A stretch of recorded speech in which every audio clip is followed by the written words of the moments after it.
Playing victim is becoming more and more popular because the blame game is the easiest game to play.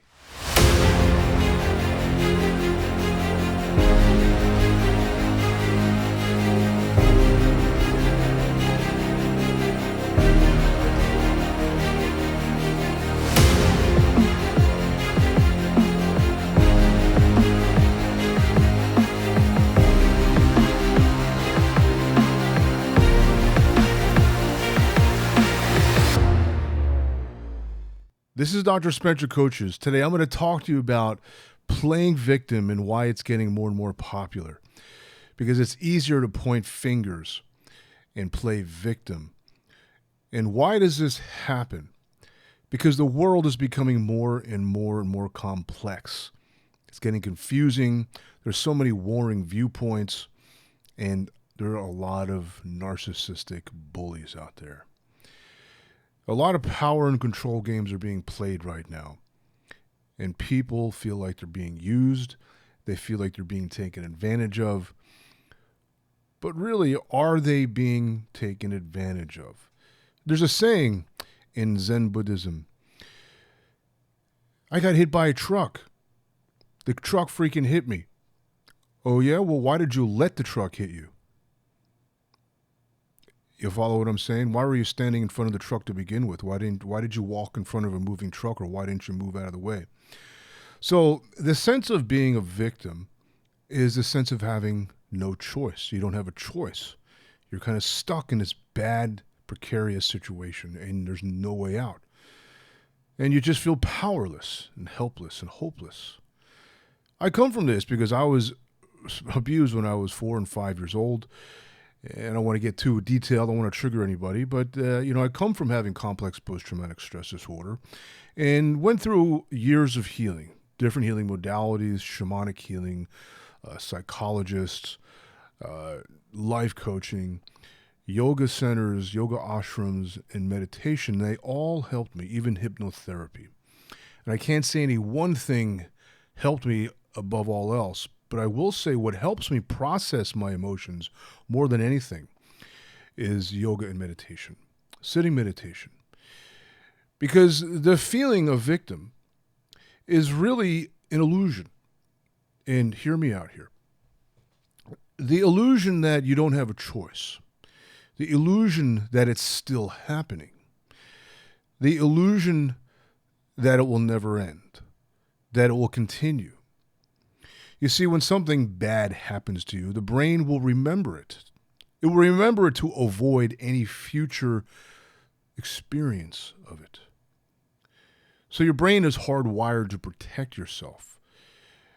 And there's certain neurological patterns that happen, the flight or fight response specifically, and the memory aspects of your brain, the hippocampus and parahippocampus, and visual parts of the brain, the visual cortex, the occipital lobe, and they all interact with the prefrontal cortex and the amygdala and the reticular activating system. So you'll be more attentive to potential danger, potential harm. Now, usually being a victim, it comes from being betrayed, being lied to, being let down. And that arises from expectations not being met. And if you trust somebody and they don't honor their end of the agreement, they talk behind your back, they say things about you, or they double-cross you, well, we feel like a victim, and there's nothing we can do about it because the ball is in the other person's hands, such as getting ripped off. You can't go after the person sometimes. You want to press charges, you have to prove it. And even pressing charges and going to court is somewhat tedious. Paying for a lawyer may not be worth it. Or if you're in a relationship, your significant other, husband or wife, cheats on you, there's certainly a feeling of a huge letdown, of having a knife put in your back, not having loans being repaid to you, being lied to. All of these things create a feeling of huge disappointment, sadness, anger, and grief all at the same time. These emotions need to be processed. Because when you're stuck in these emotions, it initiates the flight or fight system, and you can't think clearly. You can't make a decision, which is why you feel stuck there, because you just can't clear the emotion because you don't want to let it go, because you want to remember it just in case it happens again or some signs of an untrustworthy character is put in front of you when you're talking to a person. You'll recognize it. And then you can make a more sound decision of saying, no, I don't want to get into a contractual agreement. Handshake's no good. You're looking at me in my eyes and lying right to my face, I can tell. Or can you? Are you just projecting these emotions onto people around you, people who mean well, people who have good intentions, but you just don't trust them because you're stuck in a state of constant distrust? This is what happens with the blame game. It's easier to not hold yourself accountable, to say the truck hit me, and not say, well, I should have looked both ways before I crossed the street. Or you can say, well, I have the right of way. I'm in the crosswalk and they ran a red light. God damn them.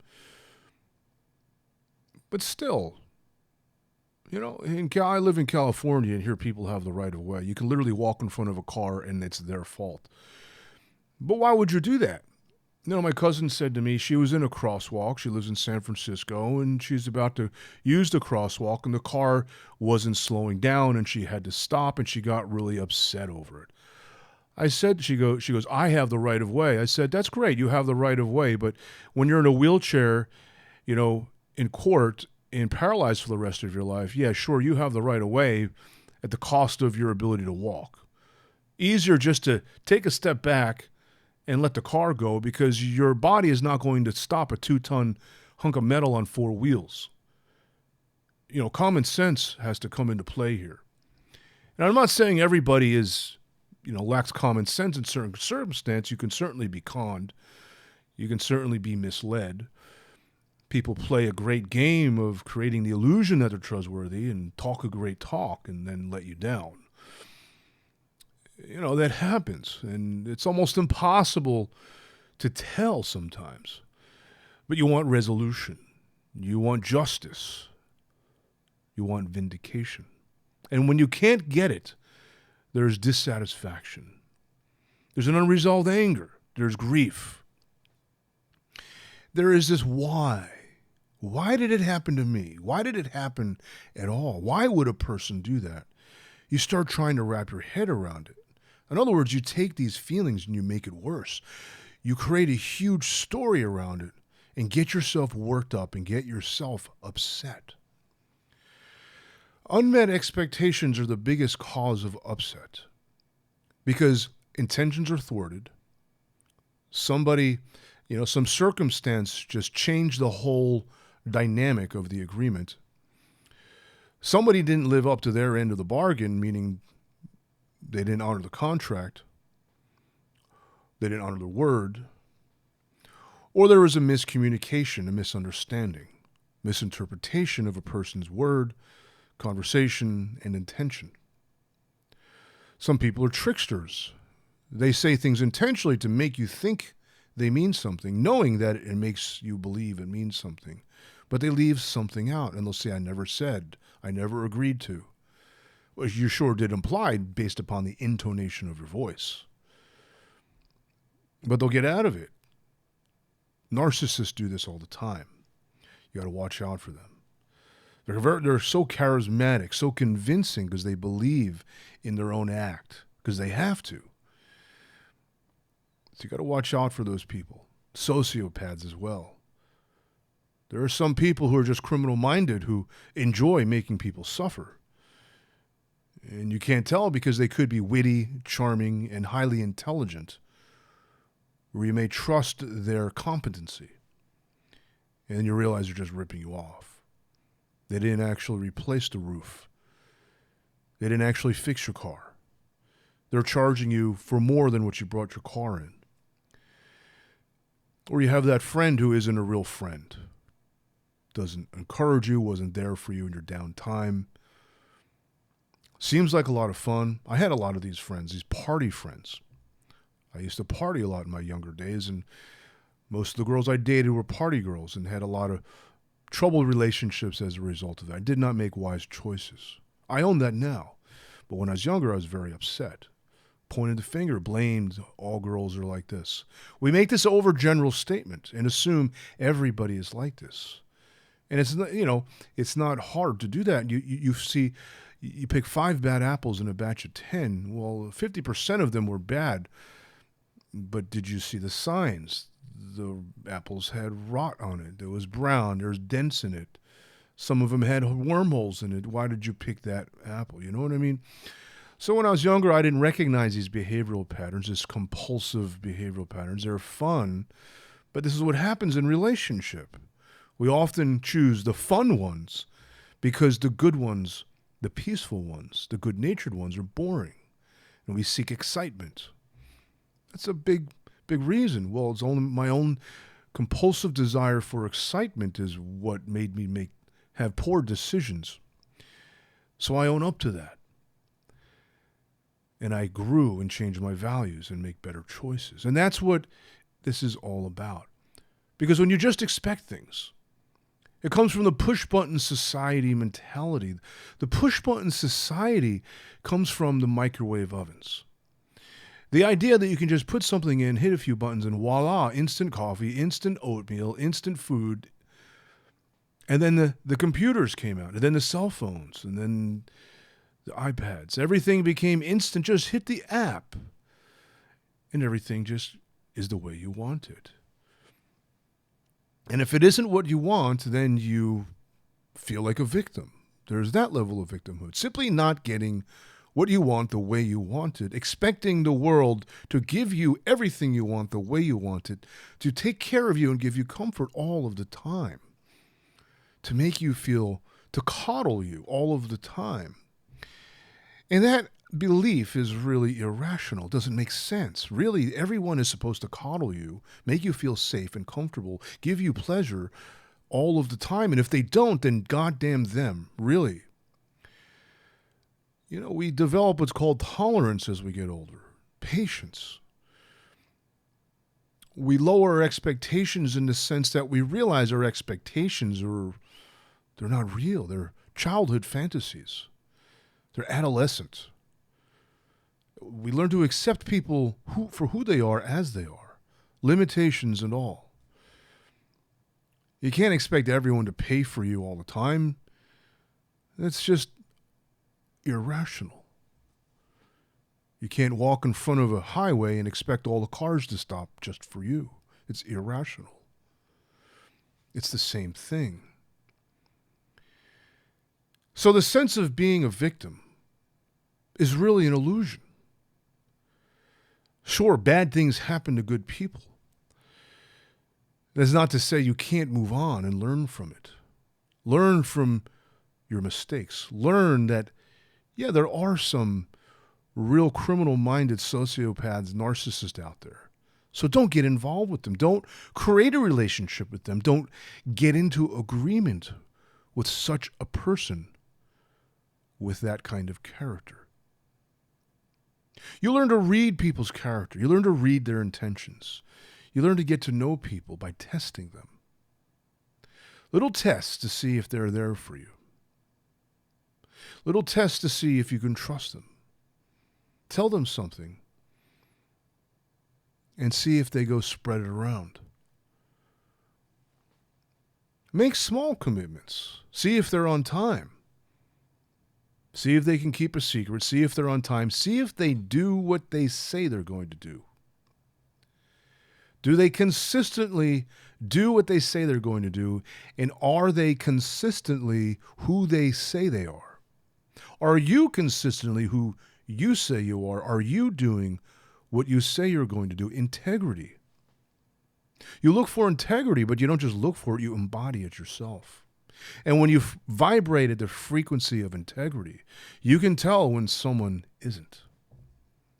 When you hold yourself with dignity, with self-respect, you don't allow yourself to do certain things that can compromise your mind, your health, your work, your relationships. So when you see people behaving in such ways that would compromise your health, your relationships, your sanity, you've got to question it. And you've got to ask yourself, is it healthy to be in relationship with this person? Maybe there's a person at work who seems to be popular but talks behind everybody's back.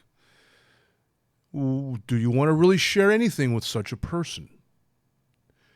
Why would you want to share anything with somebody who's talking behind everybody's back, who gossips and spreads rumors? Why would you want to enter into a contractual agreement with somebody who never does what they say they're going to do, only part-time when it's convenient for them, or isn't who they say they are? You don't get into an agreement with them, and you'll never be a victim of them. But also there's another level, a level of being proactive and responsive rather than reactive. Because we have something called the reactive mind, discriminatory awareness. Or just like putting a pin to your finger, you go, ow, it's a knee-jerk reaction. We emotionally react. And then we amplify our emotions with the story that we tell ourselves, and we make things even worse. We cause our own upset, our own aggravation.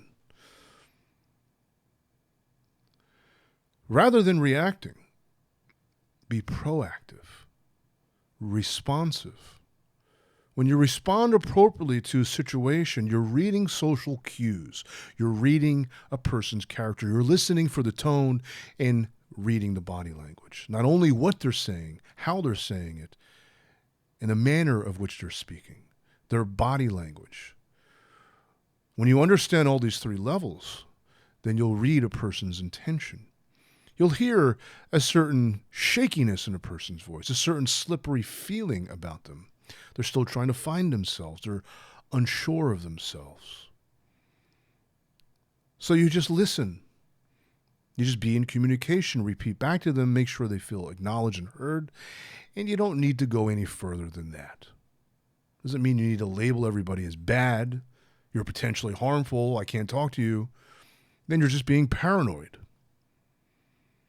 The problem with trauma is when you have something really bad happen to you, we tend to hold on to those memories. So we look for those signs of danger so it doesn't happen again. Only we create more fear in our mind, a fear that doesn't exist, a psychological fear.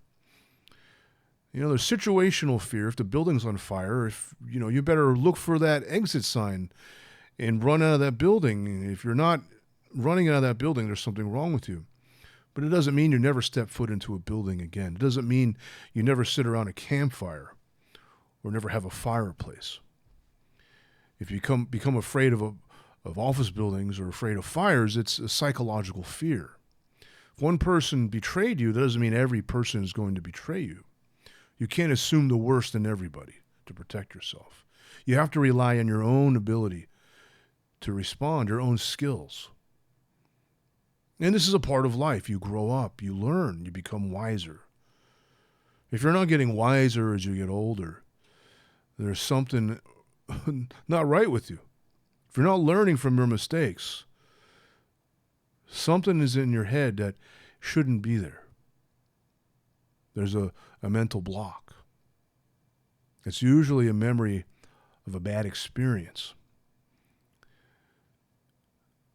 Forgiveness. Learning to let go. Letting go of the pain that you carry. Letting go and forgiving is not absolving somebody of their wrongdoing. It's letting go of the resentment and the grief that you carry around. You don't need to carry that on anymore.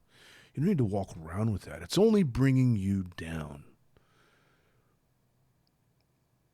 And then you associate that with other people when it has nothing to do with these other people. You need to forgive and move on and learn. That's how you get out of victimhood and take action. Being responsive, being proactive. Learning to assert yourself. Create agreement. Learn how to read, learn how to communicate, read the body language and tone, not just what a person says. Get a firm handshake, get a written contract.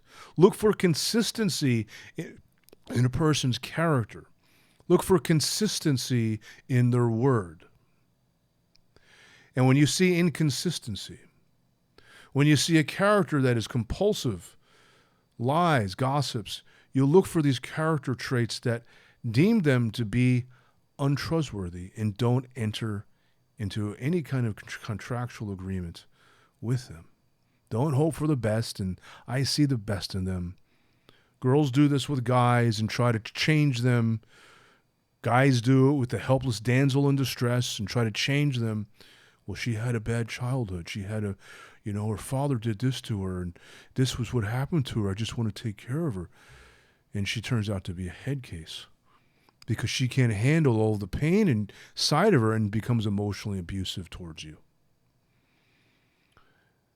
And uses that pity story to sucker you into paying for her bills. You got to look for things like this. When a person is deeply troubled, you cannot play therapist with them. They need professional help. And it's not to put them down. It's out of your hands. You're incapable of helping them. You're not trained. You can't teach a person to defend himself if you don't know how to fight. You send them to an expert. That's usually a mental health care therapist, and it can help them resolve that pain of their trauma. The trauma bonding in relationships is another big one where you enter into a relationship and you wind up having a terrible experience and you point fingers and act like a victim of the other person. And you're both pointing the fingers and blaming each other because you tried to work your trauma out with one another and replay it, hoping that you can help each other understand the pain that you feel by sabotaging each other. And it just doesn't work. It's another one to look out for, trauma bonding. So either way, you got to respond. When you see these character flaws, you just say no. No, thank you. Nice to meet you. See you tomorrow at work. Or nice knowing you. Wonderful to meet you. I'll see you around. That's it. You don't need to get into any deeper level of relationship with them. It's why you got into that trouble in the first place. So instead of blaming, take responsibility. It doesn't mean that, you weren't a victim. It doesn't mean something bad didn't happen to you. It just means now you have the ability to choose what you do next. And that, my friend, is real power. When you have the ability to respond and you know what to do, when to do, how to do, you become more sophisticated. You become a learned man or a learned woman. You become wiser. You have more patience. You have more grace. You don't let things upset you because you've been down that road before. You know what to look for. You know what to avoid. You know who to let in and who not. There's a reason why there's a saying, you're lucky if you can count your friends on one hand. This is Dr. Spencer Coaches. If you have any questions, go ahead and leave a comment below. My contact information will be in my website link, and I'll leave that website link in the description below the video. Thank you so much for listening. I sure hope that helps.